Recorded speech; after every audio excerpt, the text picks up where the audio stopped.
Let's talk about the business rules table for a moment. One of the questions that any analyst would have is, how do I find the right questions in context to ask my subject matter experts? You know, there are a lot of analysts who have lists of generic questions, and that's fine. The problem with generic questions is that they're just that, they're generic, and they're not specific to the project, and they're not in the context of that project. We really have to ask our questions in the context of that project. So how do I find those right questions to ask in context of the project? And when I have asked those questions, how do I know when I've asked all the questions I can possibly ask in terms of business requirements, not in terms of implementation, not in terms of technology architecture, not in terms of solution design, because there's a lot of stuff to ask there in terms of options. But when it comes to the requirements, without that technology architecture, it's a lot simpler, believe it or not. I know that a lot of people rely on the art of analysis, but we want to turn analysis into a science and have it precise and not base it on art is always in the eye of the beholder. And that's why management sometimes says it's a little bit abstract. We have to get really, really focused and precise in context. So how do I know what the right questions are? And how do I know I've asked them all? How do I know we're there? How do we know there's nothing left to ask? Let's take a look at this table over here. You'll remember that when we went through this in the shoe business, we created a business rules table that was specific to a single process that is serving the customer, for example. And that table gave us the questions to ask. Remember, we had a structure that was based on, first of all, the placeholder question. For a single specific customer, how many products might we sell to that customer, or might that customer ask for? Can they ask for one product? Yes. Can they ask for several products? And we said the answer was yes. Is it possible that the customer never asks for a product or buys a product? And we said, yes, that's true too. And we said, under what circumstances, when we have that zero meaning never, we said, under what circumstances would it be true that a customer never buys a product from us? And we said, well, just because they don't. You know, they ask and we don't have it. And let's say that they never do buy anything after that from us. They ask for a product and they see it and they change their mind. They don't buy it, but they don't come back and buy it some other day. And we've said the requirement is to keep track of that interaction and the customer and to know what it is that they've asked for, or certainly what they've bought. That's a requirement. How that can be done becomes a solution architecture issue. And we want to deal with the requirement, not with the solution at this point. So this table gives us the questions. When we have gone through all of the cells, we've asked all of the questions that are possible to ask about this process in the context of this process.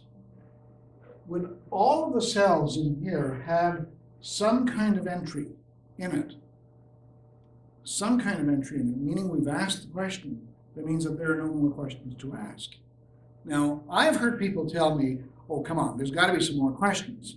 My answer is, oh, come on, you find the question and tell me what it might be. And no one has yet been able to find a question on a real project that goes beyond what you can find in this table, except for questions that have to do with how things could be done. And that's fair game.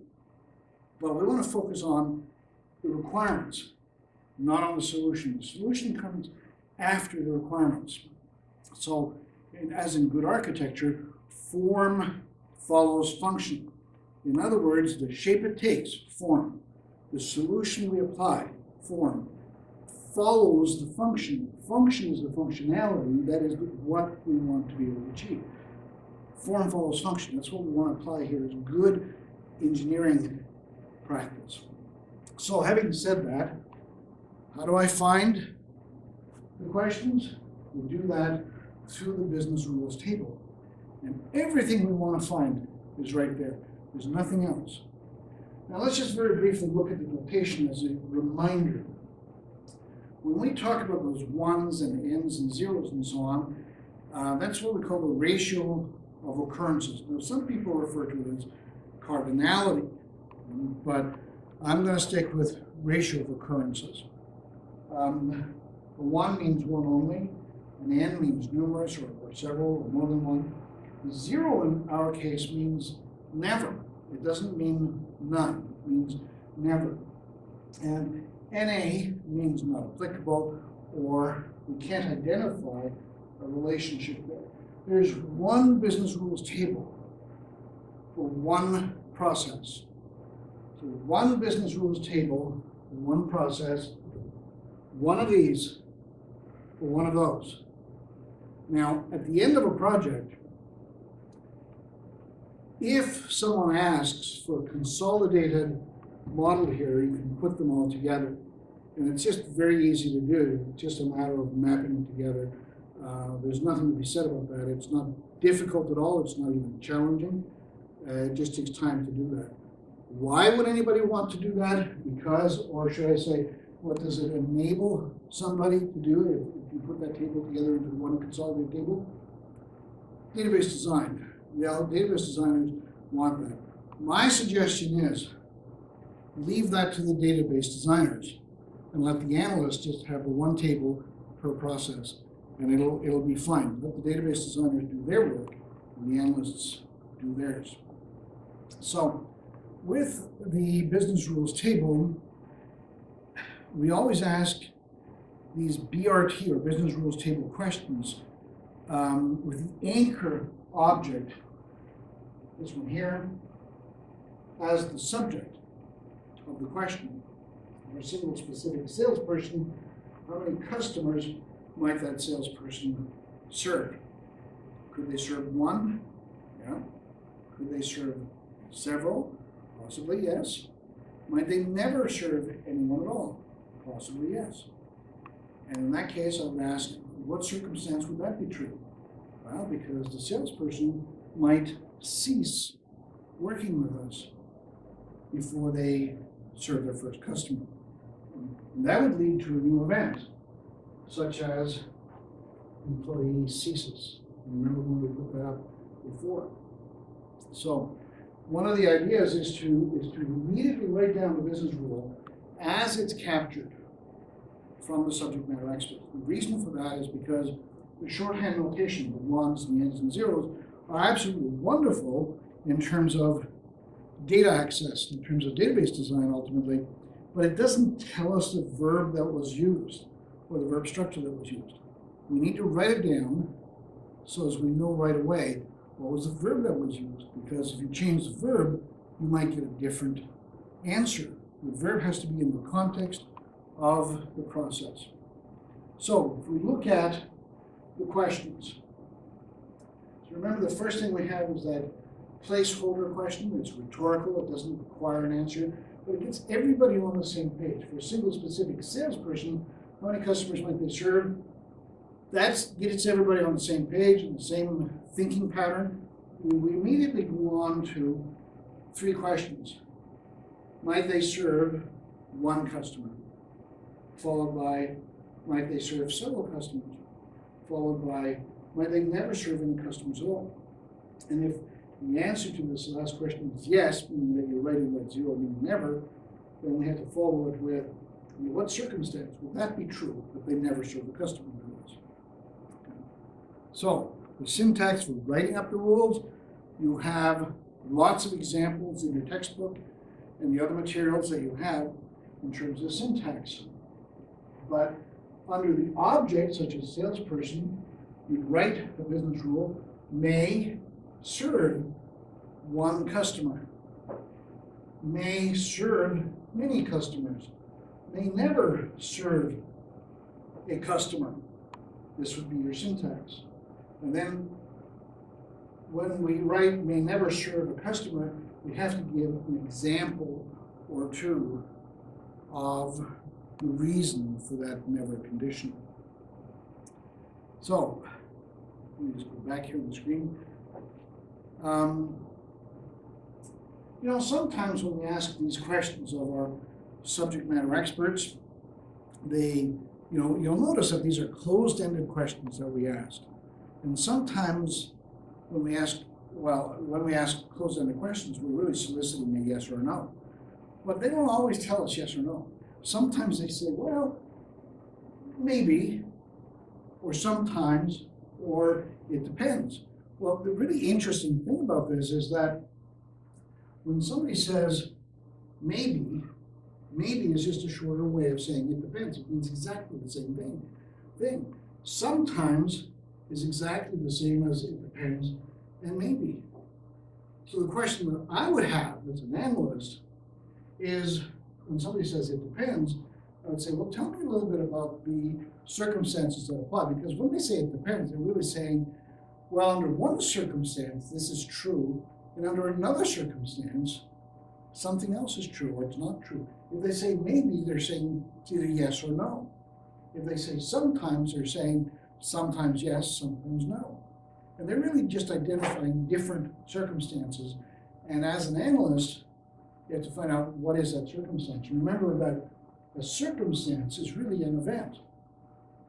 An event is a condition or a situation or a circumstance or a state that can change that the system in the business has to be able to address and deal with. So when somebody says, well, sometimes I want to find out what the different circumstances are because we're probably going to identify a new event at that point.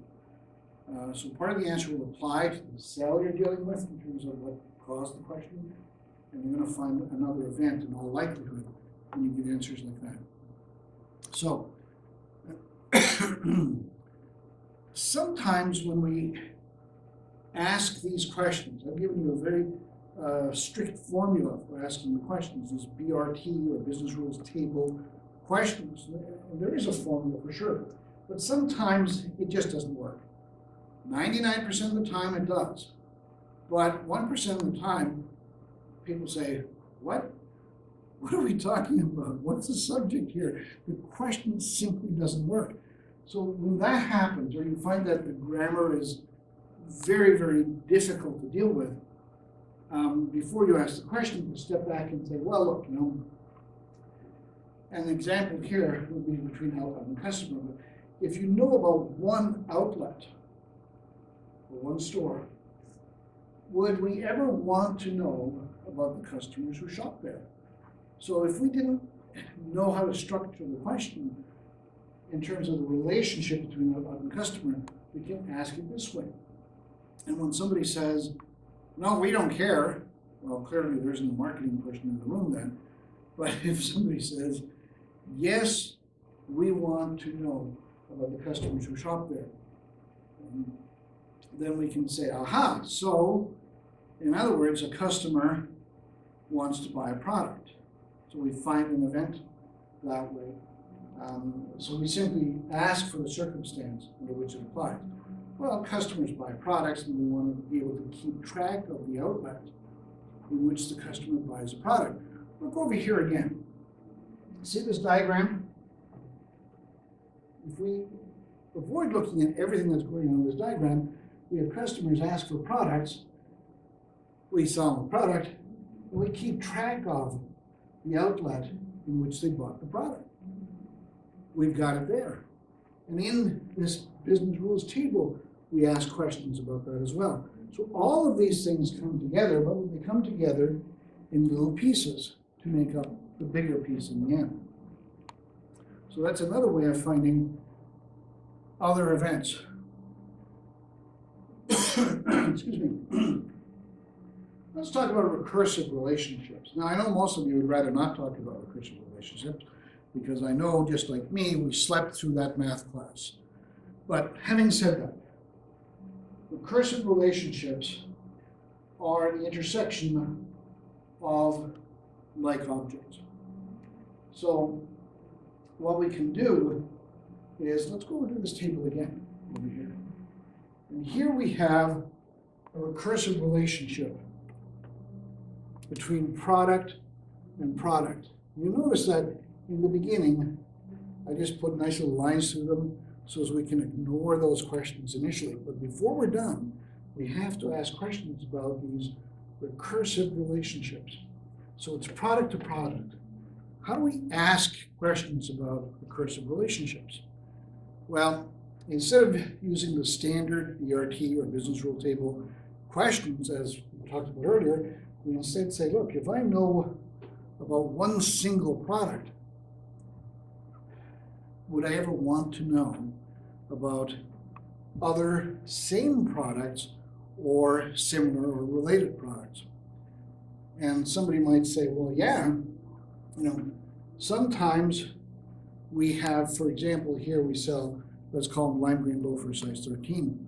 Somebody might say, well, yeah, if we sell lime green loafer size 13, we might want to know about the other products that can be sold to complement that, such as nice orange laces, for example.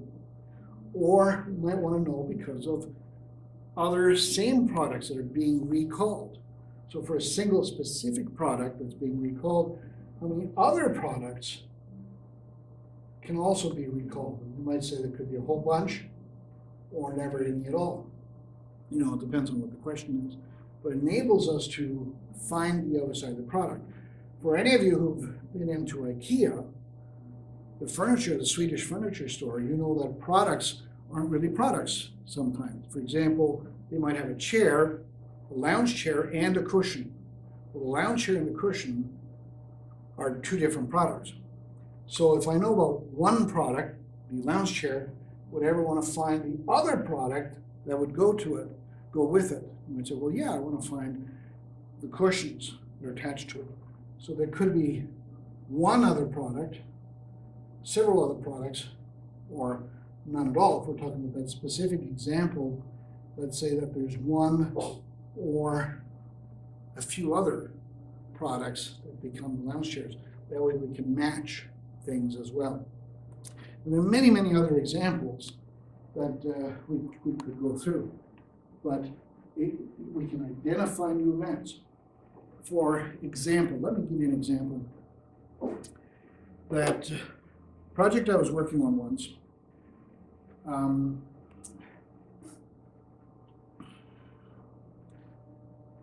there was a shoe company, just like the one that we've gone through here. And one of the things that they did were very, very expensive shoes.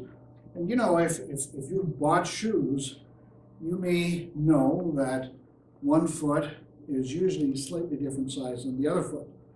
So if you have a size 10, that would be a guy now, a man of course, right? A size 10 left foot, you might have a size 9.5, some kind of width on the right foot. Well, most stores are not going to sell you a size 10 left foot and a size 9.5 right foot. But this company that I'm talking about, they did exactly that. Very expensive shoes. But if you needed a size 10 on one foot, 9.5 on the other, they would take size 10 from one pair, 9.5 from the other pair, and you would be a very, very happy customer. But now they, as a company, would have two pairs of shoes that they can't sell anymore because they're not matched. They have a missing right foot from the size 10, and they have a missing left foot from the size 9.5. So what did they do? Well, they checked all the other stores across the country who did exactly the same thing, and they tried to find matching pairs, and they would then ship them to the stores to match them up. So the event would be, believe it or not, it is time to match shoes. Now you can make this any kind of product. It's time to match a product.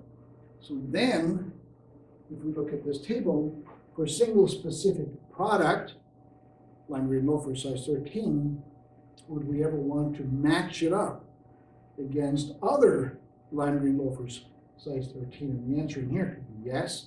And there could be one or more matches, or there may never be a match at all. In that case, we put that 0 in there. So these tables can tell us a lot simply by asking the question of the subject matter experts, because they know their business. I know they know their business. And if you can ask them clear and concise questions, they can give you the answers. If we ask them abstract questions, they sometimes wonder how to connect that to their business.